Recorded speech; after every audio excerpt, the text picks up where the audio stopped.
maging mapagpatawad gaya ni Kuya Jesus. Ang mabuting balita ng Panginoon ayon kay San Lucas.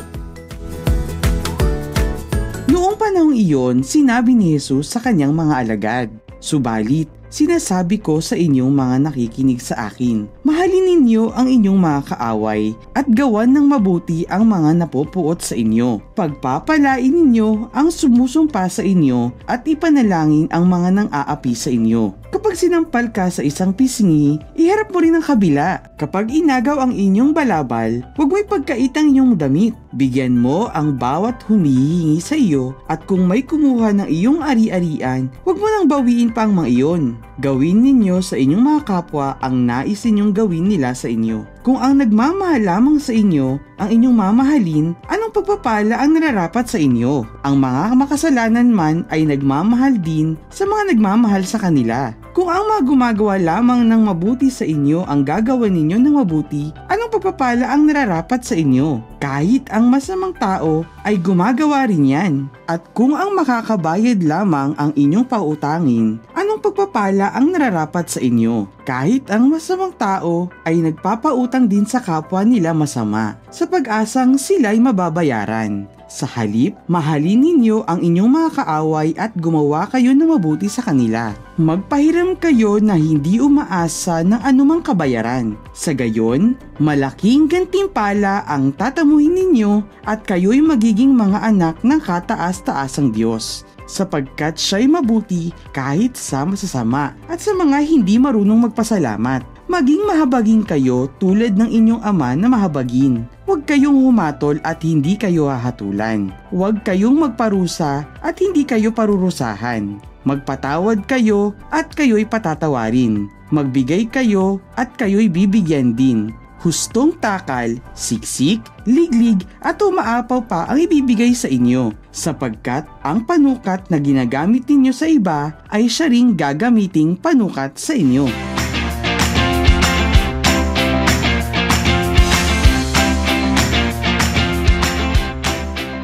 Mga bata, hindi ba't mas madali at masarap maging kasama at kaibigan ang mga taong mabait sa atin? Ang mga taong hindi tayo inaaway o ginagawa ng masama at ang mga taong totoong kaibigan natin na kasama natin sa lahat ng oras. Paano naman ang mga taong galit at laging umaaway sa atin? Mga taong sinasaktan at binubuli tayo palagi.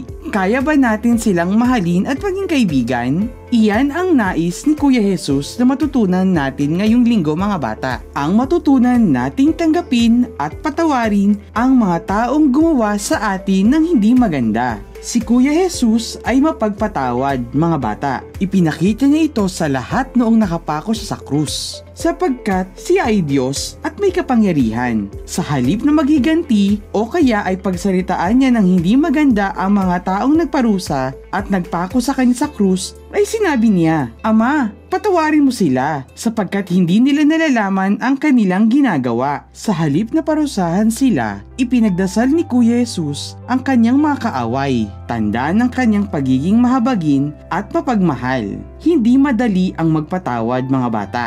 Mahirap ito lalo na kung tayo ay sobrang nasaktan sa ginawa sa atin hindi tama. Ang unang reaksyon natin talaga ay magalit at hindi makipagkaibigan sa taong nanakit sa atin. Alam ito ni Kuya Jesus. Kaya naman, nais niya unti-unti nating aralin na maging lagi tayong mahinahon at mapagpatawad sa mga taong gumawa sa atin ng masama. Sa ganitong paraan, tayo ay unti-unti ding nagkakaroon ng bagong anyo, nagiging katulad tayo ng Panginoon.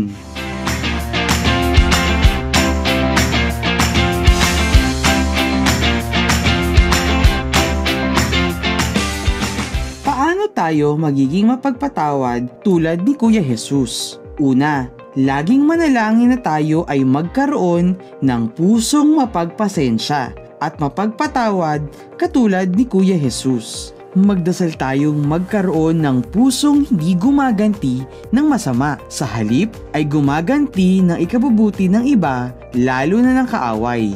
At ikalawa, lagi nating iisipin na ang lahat ng tao ay hindi likas na masama. Lahat tayo ay may kabutihan at ito ang lagi nating titignan sa kanila. At ikatlo, laging umiti, lalo na sa mga gumagawa sa atin ng masama. Ang pagngiti sa lahat ay magandang paraan para masabi natin sa iba na hindi tayo magkaaway. Tayo ay magkapatid kay Kuya Jesus.